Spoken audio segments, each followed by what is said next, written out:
2 stories about flying अब हम पढ़ने वाले हैं। शुरू करें मेरे बच्चों।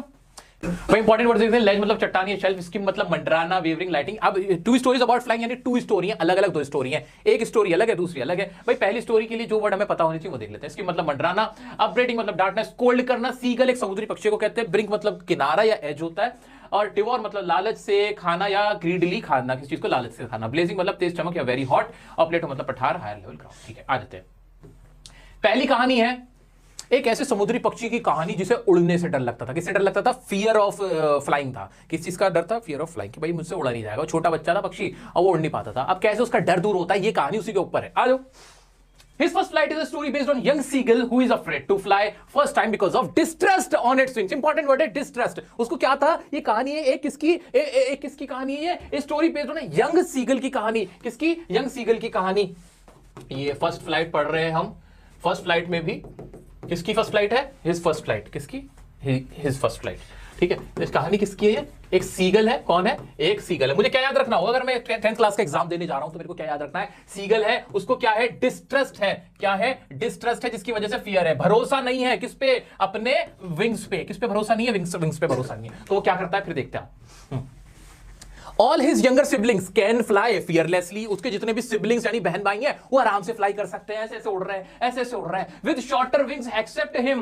वो shorter wings उनके छोटे हैं, छोटे पंख हैं, वो तब भी फ्लाई कर रहे हैं, बट वो नहीं उड़ पाता है। He cannot gather the courage to trust his wings. वो अपने विंग्स पे ट्रस्ट ही नहीं कर पाता, वो इकट्ठा ही नहीं कर पाता इतना हौसला कि वो उड़ पाए। He becomes sad when he sees his parents teaching and perfecting his younger siblings the art of flying. उसको ना बुरा लगता है, उसको अफसोस होता है कि वो देखता है कि मेरे पेरेंट्स जो है ना, वो मेरे जो छोटे बहन भाई हैं, बड़े बहन भाई हैं, उन लोगों को तो उड़ना सिखा रहे हैं और ज्यादा अच्छे तरीके से सिखा रहे हैं, आर्ट सिखा रहे हैं, और मैं यही बैठा हूं। हाँ, फिर क्या होता है? His parents scold and taunt him. उसको उसके पेरेंट्स ने स्कोल्ड करते हैं, डांटते हैं, टॉन्ट करते हैं। उसको क्या बुलाते हैं? कावर्ड बुलाते हैं। For not even trying. क्या बुलाते हैं? कावर्ड। कावर्ड मतलब क्या होता है? कावर्ड का मतलब क्या होता है? क्या होता है? क्या होता है? कमेंट में बताओगे मुझे कावर्ड मतलब क्या होता है? बताओ ना मेरे बच्चों, कावर्ड मतलब क्या होगा? क्यों बुलाते होंगे उसको कावर्ड? बिकॉज उसको क्या लगता था? डर लगता था। वो किस चीज से फियर था उसको? उड़ने से। क्यों था? Because distrust on its wings. उसको क्या था? डिस्ट्रस्ट था अपने विंग्स पर। क्या नहीं लिख सकते हो? क्या नहीं लिख पाओगे एग्जाम के अंदर? क्या ये लाइन भूल जाओगे? भूल जाओगे ऐसे उड़ते उड़ते भूल जाओगे। ऐसे मुझे उड़ता हुआ देखना, ये दिमाग में नहीं छपेगा तुम्हारे कि मैं उड़ रहा हूं, ऐसे उड़ नहीं पा रहा हूं, डर लग रहा है, ऐसे ऐसे कांप रहे। क्यों? ये विंग्स छोड़, ये डर है, डिस्ट्रस्ट है। आ जाओ। अब क्या होता है? They threaten him to leave him alone and hungry if he doesn't try. उसके पेरेंट्स उसको डांटते स्कोल्ड करते हैं, उसको कावर्ड बुलाते हैं, उसको थ्रेट करते हैं। क्या करते हैं उसके पेरेंट्स? उसकी मम्मी पापा क्या करते हैं? उसको कावर्ड बोलते हैं, थ्रेट कर देते हैं उसको, और उसको कॉल करते हैं। क्या कॉल करते हैं? कावर्ड कॉल करते हैं। और क्या कहते हैं कि भाई तुम्हें अकेला छोड़ देंगे और भूखा छोड़ देंगे अगर तुमने कोशिश नहीं की। The following day he is left in isolation on the brink of a ledge. एक दिन ना उसको अकेला छोड़ दिया जाता है, वहीं पर चट्टान पे ना जो पहाड़ी सी होती है वहां पे अकेला छोड़ दिया जाता है कि जा तू मर जा, अब हम तुझे खाने को नहीं देंगे, नहीं उड़ना चाहता ना मत उड़। He tries to seek the attention of his family members. वो कोशिश करता है अपनी फैमिली मेंबर की अटेंशन सीख करना कि अरे देखो मैं उड़ने की कोशिश देख लो, थोड़ा सा देख लो, अरे मैं भी तो हूँ, मुझे तो कुछ। वो ऐसे ट्राई करता है लेकिन कुछ नहीं होता। क्या होता है फिर? क्या होता है? Only his mother notices. लेकिन माँ का दिल है ना भाई, माँ का दिल फड़कता है। माँ उसकी तरफ देखती है, अच्छा क्या हो रहा है इसका? अरे कहीं गिर ना जाए, अरे इसके लग ना जाए, छोटा है वो भी, अरे सुनो ना, देखो ज्यादा तो नहीं हो रहा ना, कहीं कुछ हो जाए उसको। ऐसे माँ का दिल फड़कता है। माँ का दिल फड़कता है अपने नन्हे सीगल के लिए। He begs his mother to bring him some food. His mother picks a piece of fish and flies towards him.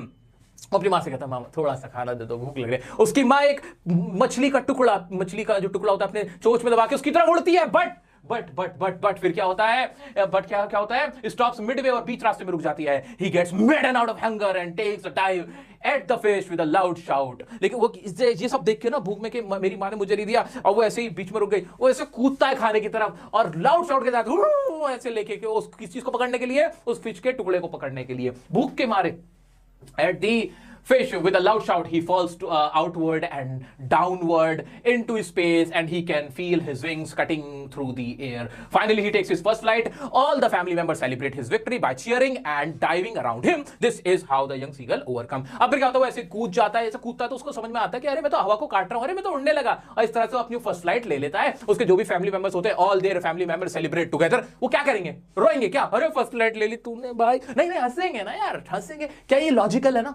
ये सारी सारी चीज समझ में आई। क्या था इस चैप्टर के अंदर, क्या था इस चैप्टर के अंदर, क्या देखा हमने? सीगल था, उसको डिस्ट्रस्ट था अपने विंग्स के ऊपर, he had distrust on his wings, है ना। उसकी जो फैमिली वाले थे क्या थे, छोटे बहन भाई को उसके पेरेंट्स क्या करते थे, सिखाते थे, है ना। पेरेंट्स ने क्या किया, उसको थ्रेट किया, है ना, स्कोल्ड किया, उसको कॉल किया, कावर्ड कॉल किया, है ना, और उसको थ्रेट क्या किया कि तुम्हें हम आइसोलेशन में, we would leave you in isolation में, हम छोड़ देंगे, है ना। वो हंगर से मर जाएगा, उसको हंगरी छोड़ देंगे। और फिर क्या होता है, वो उसकी माँ उसकी तरफ, उसकी मदर उसकी तरफ क्या लेके जाती है, मदर पीस ऑफ फिश लेके जाती है ना, पीस ऑफ फिश लेके जाती है, स्टॉप हो जाती है मिडवे में, और जिससे देख के वो क्या हो जाता है, मैड हो जाता है और उड़ जाता है। यही तो कहानी थी, खत्म कर दिया, पोस्टमार्टम चीर फाड़ी लग गई। ये आपने इसको एकदम तोड़ दिया, फोड़ दिया, ये आपने करा, ये मैं नहीं कर रहा, मेरी आवाज है, मेरा पेन है, बस ये दिमाग आपका है ये सारा। क्या आपके भी दिमाग में सब कुछ है ये सब कुछ? बताओ मेरे बच्चों, सच्चे दिल से हाथ रख के दिल पर मुझे बताओ, क्या आपके भी दिमाग में ये सब कुछ चल रहा है? अभी ये सब कुछ चल रहा है? हिज फर्स्ट फ्लाइट समझ में आ रहा है? आ रहा है? हाँ, हाथ बना के दिखा रहे हैं, हाँ आ रहा है। अरे भाई क्या हम 11,000 लाइक्स अभी कर सकते हैं क्या? 11,000 लाइक्स जल्दी से करके दिखाएंगे, जल्दी से करके दिखाएंगे। इसी बात पे मेरे क्लास 10th के बच्चों, मेरे फर्स्ट फ्लाइट वालों, मजा आ गया कि नहीं? मजा आ गया कि नहीं? ठीक है, क्या इसका दूसरा कर ले? हाँ, इसका जो दूसरा पार्ट है, द ब्लैक एरोप्लेन। क्या कहानी है ब्लैक एरोप्लेन की? जैसे कि एरोप्लेन की कहानी होगी, यानी कोई जहाज चला रहा होगा, जहाज चला रहा है। क्या हुआ जहाज चलाने में, उसकी फ्लाइट में क्या प्रॉब्लम आई वो देखते हैं। एनकाउंटर, कुछ वर्ड है याद कर लेने थे। एनकाउंटर मतलब किस चीज से सामना होना, एब्सोल्यूट मतलब कोई चीज बेतुकी हो, इलॉजिकल हो, कंट्री साइड मतलब जो रूरल एरिया होता है, और ट्विस्टेड मतलब झटक देना किसी चीज को।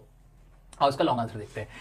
The narrator of the story Frederick Forsyth. कौन है स्टोरी का नरेटर? कौन है? फ्रेडरिक फॉर्सिथ है। वो क्या कहते हैं, is a pilot who is flying from Paris to London. एक पायलट है। कौन है? पायलट की कहानी। This is the story of a pilot flying from Paris to London. Paris से लंदन जा रहा है, जहाज चला के जा रहा है, ठीक है। Feeling happy and contented flying over a city. Contented मतलब सेटिस्फाइड, बहुत ज्यादा हैप्पी है, कंटेंटेड है, और क्या कर रहे हैं, flying over a city that is sleeping. एक ऐसी शहर के नीचे जा रहा है, ऊपर से जा रहा है, जहां पे जो सो रहे हैं, लोग सो रहे हैं, रात का टाइम है। He dreams about the long holiday with his family and taking tasty breakfast after landing. उसके दिमाग में क्या चल रहा है, अरे अब मैं जाऊंगा अपने फैमिली के साथ, ब्रेकफास्ट करूंगा, मजा आएगा, संडे मॉर्निंग होगी, है ना।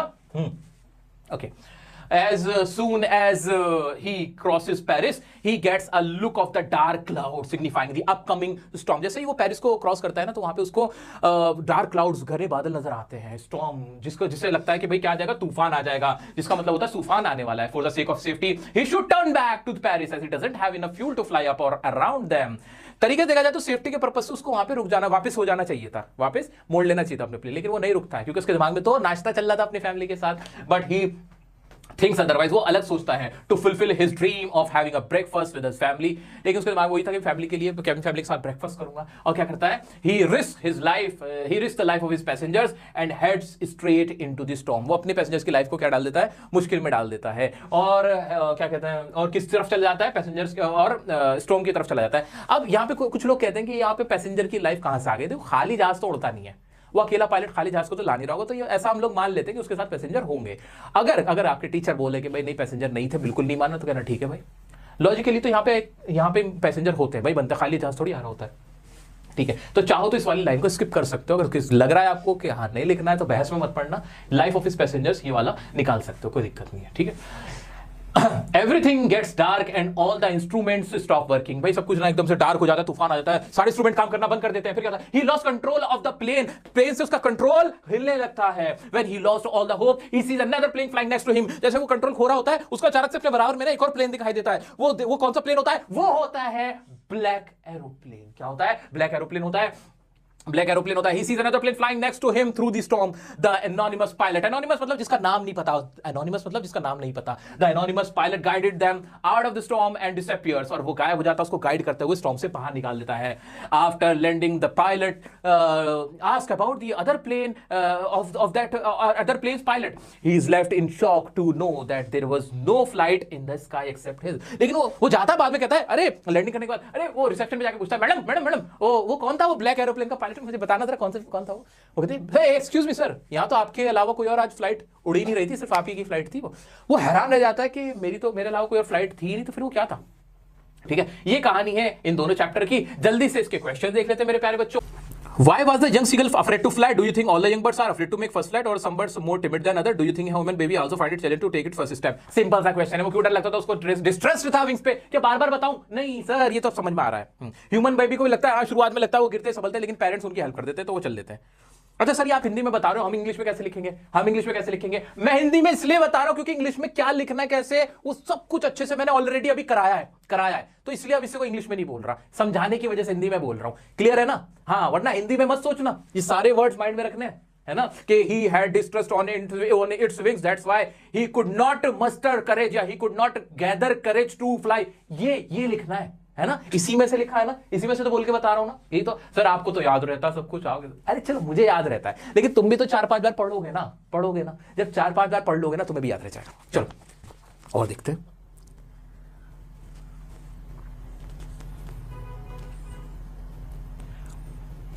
फर्स्ट स्लाइड के क्वेश्चन देख लेते हैं। 2 स्टोरीज अबाउट फ्लाइंग, ये रहा भाई। इसके भी क्या है, ये एमसीक्यूज है, दोबारा से रिपीट कर रहा हूं, सुनो मेरी बात। एमसीक्यूज है, आप अटेम्प्ट करोगे, ये फाइल, ये पीडीएफ है, आपको डिस्क्रिप्शन में लिंक दे दूंगा, कमेंट में पिन कर दूंगा, टेलीग्राम ग्रुप पे हमारे मिल जाएगी। तो ये एमसीक्यूज आप अटेम्प्ट कर लेना, बेवकूफों वाले क्वेश्चन है, मजा आ जाएगा, और इनके आंसर इसी में दिए हुए हैं, तो इसको अटेम्प्ट जरूर करना है। वादा करो मुझसे, छोड़ोगे नहीं मेरा साथ, ठीक है? क्लास 10th में तुम हो और मैं तुम्हें पढ़ा रहा हूं, ठीक है? चलो, अरे बहुत बढ़िया भाई, 12,000 लाइक्स होने वाले हैं, वाह कमाल है। जिस भी बच्चे ने सेशन शेयर नहीं किया अपने सभी दोस्तों के साथ फैला दो, जल्दी से फैला दो। हम क्वेश्चन देखते हैं। Describe the young seagulls emotions when he flew over the sea. जब वो सी के ऊपर ऐसे उड़ रहा था तो उसके क्या इमोशंस है? इसमें वही आंसर आ जाएगा कि वो उसने फील करने लगा कि कटिंग थ्रू द क्या कहते हैं एयर, वो फील करने लगा था, उसको अपने विंग्स खुले हुए महसूस होने लगे, तो वो सारी चीज हमने कर रखी है ना, देख लोगे, ठीक है?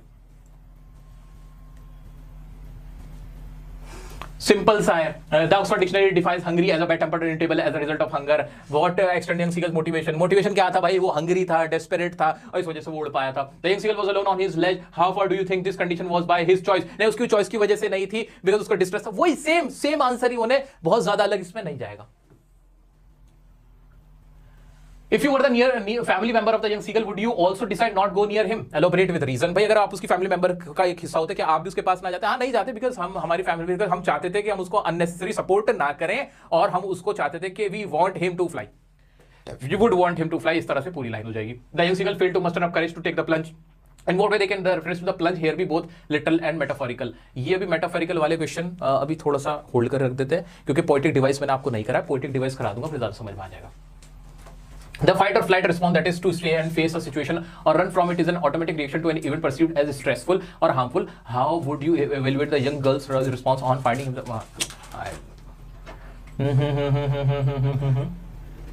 ये अच्छा है। The young seagull's parents wanted him to fly like his brothers and sister. How could the young seagull's newly flying sibling brother 1, 2 sister have motivated him? What write a brief conversation among them? अब भाई उनके बहन भाइयों के बीच क्या conversation रही होगी ये लिखने, तो उसमें ये होगी, हे तुम उड़ते क्यों नहीं हो, तुम्हें अच्छा नहीं लगता क्या उड़ना? ऐसे यंग सिस्टर ऐसे उसको एनकरेज करोगे, देखो बड़ा मजा आता है उड़ने में, इस तरह का क्वेश्चन है। और look at the image of different parenting styles and what they signify. Do you think there was a difference between the mother's and father's attitude? Support your answer. हाँ, पेरेंटिंग स्टाइल में mother और father का attitude different होता है। हाँ बिल्कुल होता है। जो फादर होते हैं वो ज्यादा अथॉरिटेटिव होते हैं, मदर थोड़ी केयरिंग ज्यादा होती है, इमोशनल होती है। क्या ये वाले जनरल बात आपको नहीं पता? फिर बाद में इसको कहां ले जाओ, चैप्टर पे ले जाओ, लॉन्ग आंसर जो कराया है कि हाँ, in the story of his first flight the mother of young seagull tries to help him by picking up a fish in her mouth, वो सारा लिख दो बस, और अपना 1-2 लाइन में आंसर कि तुम क्या सोचते हो। इस तरह से आपको ये कॉम्पिटेंसी बेस्ड क्वेश्चन करने। ब्लैक एरोप्लेन वाले देख लेते हैं, ब्लैक एरोप्लेन देख लेते हैं। ब्लैक एरोप्लेन में एक सवाल होता है कि वो ब्लैक एरोप्लेन का पायलट कौन था, ये एक सवाल होता है। हाँ, ब्लैक एरोप्लेन का पायलट कौन था, तो उसमें क्या ना, दैट वाज द मिस्ट्री। वो मिस्ट्री थी, हो सकता है वो उसकी कॉन्शियस हो, और बिकॉज ऑफ द नर्वसनेस उसको ऐसा लगा कि कोई ब्लैक एरोप्लेन, जबकि वो उसका अंदर का कॉन्शियस था जिसने उसको सेव किया। As a reader, do you feel betrayed or let down in the way the story ends? Validate your opinion. आपको लगता है कि स्टोरी में आपको लगता है बिट्रेड है क्योंकि आपको पता ही नहीं चला कि वो कौन था? नहीं, हमें ऐसा नहीं लगता, ये एक मिस्ट्री थी, मिस्ट्री लिख के इसको ऐसे लिख देना। Based on your reading, would you call the narrator family man? Justify your stance. हाँ बिल्कुल फैमिली मैन था वो, क्योंकि उनको मिस कर रहा था, उसे ब्रेकफास्ट करना था भाई। अच्छा, बार बार मैं हिंदी में फिर भी करूँ, मैंने पहले लॉन्ग आंसर करा रखा है, तो सब कुछ इंग्लिश में आप लिख ही लोगे। एक क्वेश्चन है, in a parallel world the pilot of the black aeroplane narrates his adventure in a story the old Dakota. अब ये उल्टी स्टोरी होती, ब्लैक एरोप्लेन कोई सा होता और वो ओल्ड डकोटा के बारे में बताता, तो क्या बताता? वो वही बताता कि फ्रेडरिक फ्रॉस्टेड पायलट था, वो उड़ा रहा था। पूरी लॉन्ग आंसर वहां पे लिख के आ जाएगा। कुछ भी नहीं है, कुछ भी नहीं है, बहुत आसान था। डायरी एंट्री आ जाती है, वो डायरी एंट्री मैं बता चुका हूं, सेपरेट वीडियो दे दूंगा, उसमें कर लेंगे। अभी यहां पे हम अपना टाइम वेस्ट नहीं करने वाले, है ना, क्योंकि डायरी एंट्री का ना बहुत एक ट्रिक है। वो ट्रिक ना मैं आपको 2-3 क्वेश्चन करके ना दिखा के समझा दूंगा।